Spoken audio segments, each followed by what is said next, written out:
What's up, gamers? Bono's Gaming here. When I was a little kid, my favorite show for a time was Silverhawks, a space cop adventure about people with all kinds of cybernetic enhancements. Shout out to all my fellow Silverhawks fans. Tally Hawk! And when I got a little older, I loved the Power Rangers. The Megazord still looks awesome to me.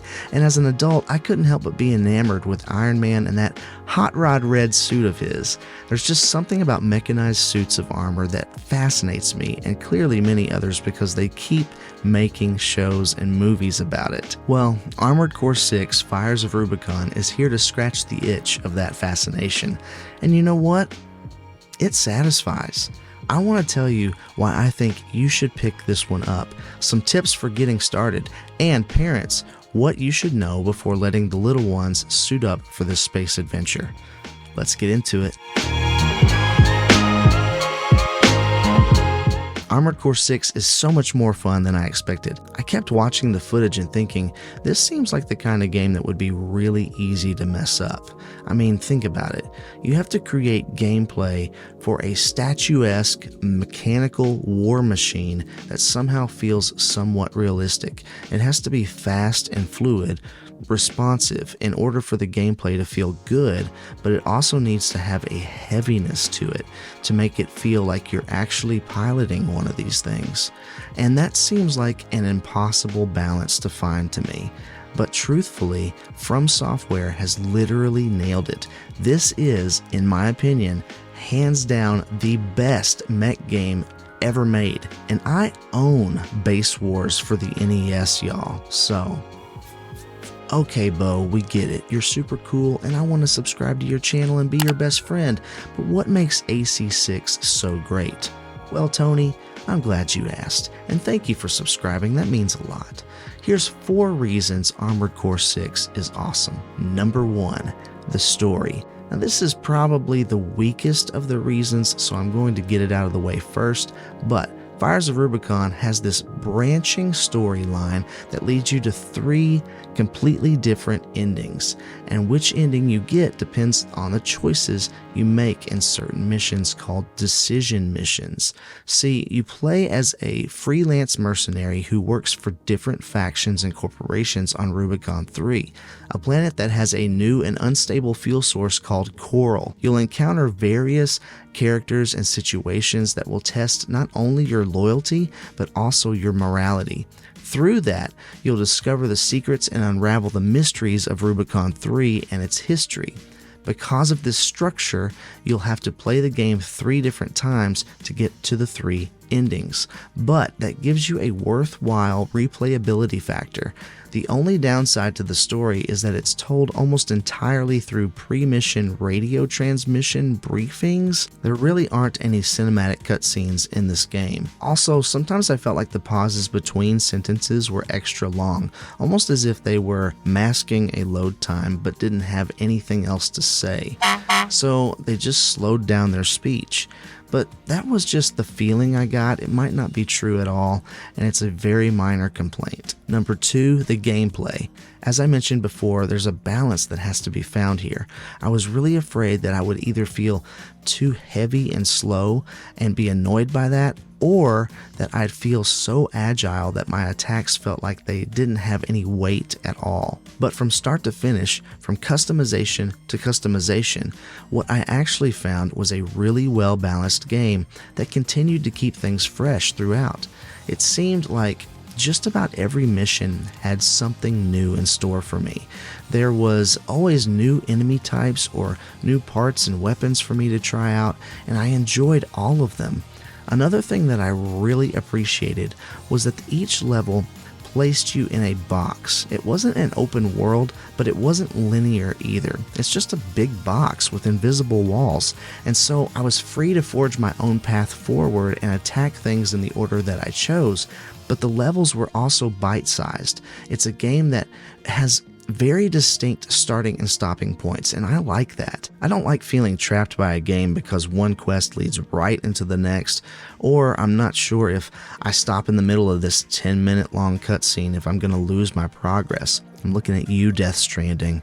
felt like I was left stranded on an island of cutscenes. Despite the freedom that it offers, I always knew where I needed to go and what I needed to do next. It has very clear and visible markings that lead you to where you need to go, so I wasn't just flying around aimlessly.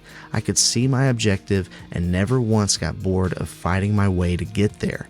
Every hit had weight, every rocket felt powerful, every objective was clear, every level was challenging in its own way, and I loved it. Number 3, the customization. This is usually just a nonsensical, tacked-on feature that has no real impact on the gameplay. Not so in Armored Core 6. In fact, the choices you make in the menu will literally determine if you leave your enemies on the scrap heap or get your butt served to you on a fiery platter of destruction. And if you've never played anything like this before, it will probably be a little overwhelming at first, but just take it slow, read the descriptions, watch the videos that are available for all the different parts, and don't be afraid to experiment and fail.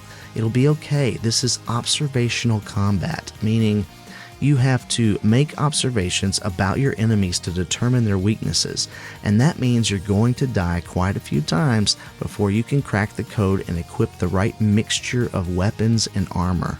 But all that variety really keeps the game interesting and fun, so just go for it, get crazy, and please use the colors. This game begs you to use the colors because most of the environments are pretty drab. Be the pop of color the world needs. Be the ray of sunshine that gives your neighbor hope for a better tomorrow, both in the game and in the real world. Number 4, the bosses. Honestly, all 4 of these things work together in unity and the result is a great game. But the first 3 things I mentioned are the foundation that supports the house, and the house is ultimately what you get to enjoy. And these boss battles, they are phenomenal. They're really tough, but they're fair and they're not unbeatable. Each one is unique and interesting. They kill you a lot, but they also make you think and strategize, and each time you get a little better as you stand on the foundation. You observe what works and what doesn't, you use the story dialogue to decipher weaknesses, and you customize so you're equipped for success. And eventually, after anywhere from 5 to 25 attempts, you will succeed, and it will be so satisfying. And I know what you're typing in the comments, Judy. 25 attempts? What's fun about that? Unsubscribed. Come on, don't be moody, Judy. Hear me out. 25 attempts is fine because when you're playing this the right way, you are changing up your strategy by customizing your mech differently after each loss. And that's not something you can usually do in other games with difficult boss fights, at least not to the degree that you can in AC6. There are hundreds, maybe thousands of different ways to equip your mech to fight these battles, and that allows the game to stay fresh, even if you have to play the same boss 25 times to win. It's just really fun, and I say that as a guy who was very skeptical about this game, just like you, Judy. Parents, what you should know about Armored Core 6 is that it's rated T for teen by the ESRB for drug references, language, and violence. The violence is obvious. You're a giant weaponized armored suit, but the enemies you take down are other mechs, tanks, helicopters, etc. Some of them are manned and some aren't. There's never any blood or gore of any kind, mostly just lots of explosions and fire effects, which look pretty dope. Speaking of, the coral that everyone is fighting over on Rubicon is not only a new energy source, it's also taken as a drug, and there are references to that and its effects throughout the game. So if you have a child who lost a loved one because of an overdose, or who maybe is already struggling with these things themselves, those references are worth knowing about before they become a trigger. And then there's the language. This mostly involves the S word. It's not said all the time, it's not in every mission briefing, but the language is there just enough that it might be uncomfortable to play in front of grandma, if you know what I mean. There are definitely more offensive games out there, but still, this just seems completely unnecessary. It adds nothing of value to the dialogue or the storytelling here and could have been left out altogether. Some quick tips for playing the game: make sure you visit the training missions. I skipped those at first because I thought I didn't need them, but it's not about that. It's about the rewards. the rewards that you earn, those come in handy throughout the game. It's worth your time to play those. Make sure you listen to the advice the game gives you through dialogue during boss and mini-boss combat. It can be difficult in the heat of battle to give that your attention, but it really is there to help you and give you clues on how to win. Also, once it's unlocked, play arena mode because that will reward you with currency that can be used to purchase permanent passive abilities and buffs that will make your mech stronger. And finally, the best armor for stealth is leather armor, because it's made of hide. If you have any questions about the game or want to share your thoughts, please leave a comment below. Also, you can help support the channel so I can keep bringing you quality content and dad jokes by using the affiliate links in the description, liking, subscribing, or checking out one of the videos listed here. Thanks for watching, stay kind and encouraging out there, and I'll catch you on the flippity flip.